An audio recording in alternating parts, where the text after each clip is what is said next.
Good morning दोस्तों। आज हम पढ़ते हैं इकोनॉमिक्स के बारे में, अर्थशास्त्र के बारे में पढ़ते हैं, जो कि अर्थशास्त्र का नॉर्मल क्वेश्चन किसी भी सब्जेक्ट में पूछा जा सकता है। तो चलते हैं अर्थशास्त्र के बारे में पढ़ते हैं। Definition of economics. Several economists have defined economics taking different aspects into account. The word economics was derived from two Greek words, oikos, a hour, and nemen, to manage, which would mean managing an household using the limited funds available in the most satisfactory manners possible. बहुत सारे ऐसे अर्थशास्त्री हैं जिन्होंने बहुत सारी बातों को ध्यान में रखते हुए अर्थशास्त्र को कई प्रकार से परिभाषित किया है। अर्थशास्त्र जो है दो शब्दों से मिलकर बना है, एक ओइकास और दूसरा नेमिन, जो कि इसका अर्थ होता है घर का प्रबंध करना। मतलब कि कम से कम फंड्स में ज़्यादा से ज़्यादा संतोषजनक तरीके से घर को मैनेज करना ही इकोनॉमिक्स कहलाता है। चलते हैं, बहुत से साइंटिस्ट ऐसे हैं, इकोनॉमिस्ट हैं, जिन्होंने कई प्रकार से इसको डिफ़ाइन किया है। तो चलते हैं। Wealth definition. वेल्थ से रिलेटेड बताया एडम स्मिथ ने। तो इन्होंने बताया कि in his book an inquiry into nature and causes of wealth of nations defined economists as the science of wealth. He explained how a nation wealth is created. He considered that the individual in the society want to promote only his own gain, and in this he is led by an invisible hand to promote the interests of the society, through he has no real intention to promote the society interests। मतलब Adam Smith ने एक book लिखा जो कि नाम था an inquiry into nature and causes of wealth of nation, जो कि 1776 में लिखा था। तो इन्होंने कहा कि अर्थशास्त्र को धन के विज्ञान के रूप में भी परिभाषित किया है। उन्होंने बताया कि जो राष्ट्र की संपत्ति है वो किस प्रकार बनती है, और उनका ये मानना था कि समाज में जो व्यक्ति है वो अपने लाभ को और ज़्यादा बढ़ाने के लिए, समाज के हितों का और ज़्यादा बढ़ावा देने के लिए एक नेतृत्व के रूप में काम करता है, जो कि एक अदृश्य होता है। मतलब लोगों की नज़र में तो वो काम करता रहता है कि ज़्यादा अच्छा रहता है और ज़्यादा प्रोडक्शन कराएगा, ज़्यादा हर काम कराएगा, लेकिन हालांकि वो एक वास्तविक रूप से उसका इरादा ये नहीं होता है कि वो लोगों का प्रॉफिट कर सके। उसका वास्तविक रूप से जो इरादा होता है वो ये सोचता है कि उसका खुद का प्रॉफिट हो सके। तो एडम स्मिथ ने यही बताया कि जो अर्थशास्त्र है वो एक धन का विज्ञान है, मतलब धन को किस प्रकार अर्जित कर सकें। ठीक है, नेक्स्ट चलते हैं। इकोनॉमिस्ट ये कुछ और भी हैं जो कि इन्होंने अलग अलग डिफाइन किया है। कभी कभी क्वेश्चन ये भी पूछा जाता है कि इस साइंटिस्ट ने कौन सा डिफिनीशन बताई, इन्होंने क्या बताया, ऐसे कई क्वेश्चन पूछ लेते हैं।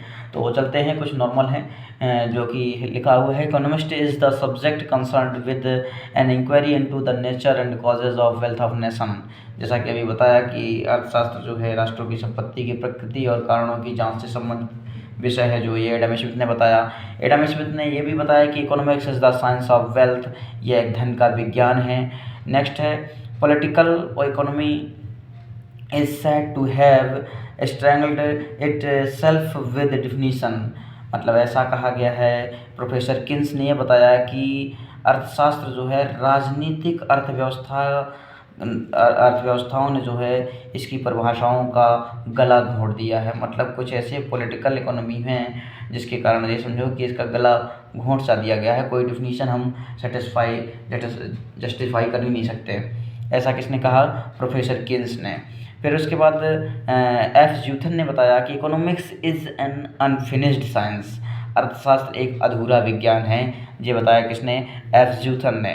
वहीं प्रोफेसर रॉबिन्स ने बताया economics is the science which studies human behaviour as a relation relationship between ins and square means which have alternative uses। अर्थशास्त्र वे विज्ञान है जो मानव व्यवहार का लक्ष्य और वैकल्पिक उपयोग वाले साधनों के बीच संबंध के रूप का अध्ययन कराता है, वह अर्थशास्त्र होता है। ये बताया प्रोफेसर रॉबिन्स ने। वहीं पर वेलफेयर डिफिनीशन में बताया अल्फ्रेड मार्शल ने। Alfred Marshall wrote a book principle of economics in which he defined political economy, or economics is a study of mankind in the ordinary business of life।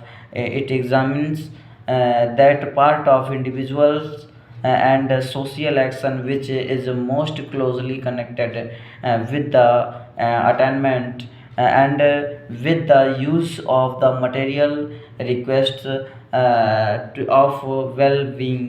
The important features of Marshall definition are follows। Alfred Marshall के द्वारा एक book लिखी गई जिसका नाम था principle of economics. ऐसे question बहुत पूछे जाते हैं कि प्रिंसिपल ऑफ इकोनॉमिक्स बुक किसके द्वारा लिखा गया, तो अल्फ्रेड मार्शल द्वारा लिखा गया था।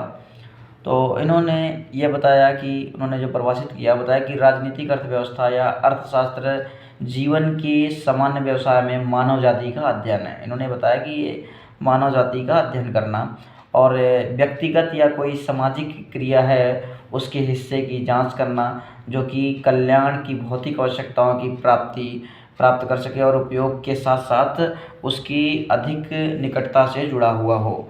मार्शल ने कुछ और डेफिनेशन बताए, जैसे कि ए पॉइंट है, according to Marshall economics is a study of mankind in the ordinary business of life, for example economics aspects of human life। Marshall के अनुसार अर्थशास्त्र जीवन के सामान्य व्यवसाय यानी मानव जीवन के आर्थिक पहलू में मानव जाति का अध्ययन है। वहीं दूसरा बताया उन्होंने कि economics studies both individuals and social action and at promoting economic welfare of people. अर्थशास्त्र लोगों के आर्थिक कल्याण को बढ़ावा देने के उद्देश्य से व्यक्तिगत और सामाजिक दोनों का कार्य करता है, दोनों का अध्ययन करता है, वह अर्थशास्त्र होता है। नेक्स्ट चलते हैं। The study of economics is divided into two parts. ये जो इकोनॉमिक्स है इसको दो भागों में बांटा गया, पहला माइक्रो इकोनॉमिक्स, दूसरा मैक्रो इकोनॉमिक्स। माइक्रो इकोनॉमिक्स मतलब व्यष्टि भाव और मैक्रो इकोनॉमिक्स मतलब समष्टि भाव। तो चलते हैं पढ़ते हैं माइक्रो इकोनॉमिक्स के बारे में। Micro economics analysis the economic behaviour of any particular decision making unit such as a household और ए फर्म। मतलब सूक्ष्म अर्थशास्त्र किसी विशेष निर्णय लेने वाली इकाई जैसे कि घर या फर्म के आर्थिक व्यवहार का एनालिसिस करना है, वही माइक्रो इकोनॉमिक्स होता है। Micro economics studies the flow of economics resources of factors of production from the householders holds और resources owners to business firms and flow of goods and services from businesses firms to households। It studies the behavior of individual decision making unit with regards to fixation of price and output and its reaction to the changes in demand and supply conditions। And microeconomics is also called price theory। मतलब micro economics वह होता है जिसके अंतर्गत किसी घर या firm के आर्थिक व्यवहार का जो अध्ययन किया जाता है, जैसे कोई घर है या उससे संबंधित साधन या मालिक से व्यावसायिक से फर्मों और उससे आर्थिक संसाधनों या उत्पादन के कारक आदि का जो है ब्यौरा जो होता है उसका अध्ययन करना, उसकी सर्विसेज का अध्ययन करना, स्टडी करना ही माइक्रो इकोनॉमिक्स कहलाता है। माइक्रो इकोनॉमिक्स के अंतर्गत जो है उसके व्यवहार किसी व्यक्तिगत निर्णय लेने वाली जो यूनिट है उसका बिहेवियर, उसकी डिमांड और उसकी सप्लाई, उसके प्रति जो उसकी एक्टिविटीज़ है उसका स्टडी करना ही माइक्रो इकोनॉमिक्स कहलाता है। माइक्रो इकोनॉमिक्स को हम प्राइस थ्योरी भी बोलते हैं। मतलब माइक्रो इकोनॉमिक्स एक हिसाब से वो हुआ जिसके अंतर्गत हम किसी पर्टिकुलर किसी एक चीज़ों का किसी कम से कम चीज़ों का अध्ययन करते हैं उसको हम माइक्रो इकोनॉमिक्स कहलाते हैं। जैसे फर्म में किसी आर्थिक इकाई का अध्ययन करना ही माइक्रो इकोनॉमिक्स कहलाता है। वहीं पर हम पढ़ते हैं macro economics. Macro economics studies the behaviour of the economic system as a whole और all the decision making unit put together. Microeconomics deals with the behavior of aggregates like total employment, gross national product, national income, general price level, etc. So macroeconomics is also known as income theory. Macro economics क्या होता है? Macro economics मतलब समष्टि भाव, समग्र रूप से इसमें सभी निर्णय लेने वाली इकाइयों को मिलाकर आर्थिक प्रणाली के व्यवहार का अध्ययन किया जाता है। मैक्रो इकोनॉमिक्स जैसे कि कुल रोजगार, इसमें जो भी टोटल एम्प्लॉयमेंट है, जो ग्रॉस नेशनल प्रोडक्ट है एंड नेशनल इनकम है, जनरल प्राइस है, इन सब चीज़ों का जो है इससे संबंधित जो भी रिलेटिव चीज़ें हैं उन सभी का जो है अध्ययन करना ही मैक्रो इकोनॉमिक्स कहलाता है। मैक्रो इकोनॉमिक्स को हम इनकम थ्योरी भी बोलते हैं। Thank you. अगर वीडियो पसंद आया हो तो लाइक सब्सक्राइब ज़रूर करें।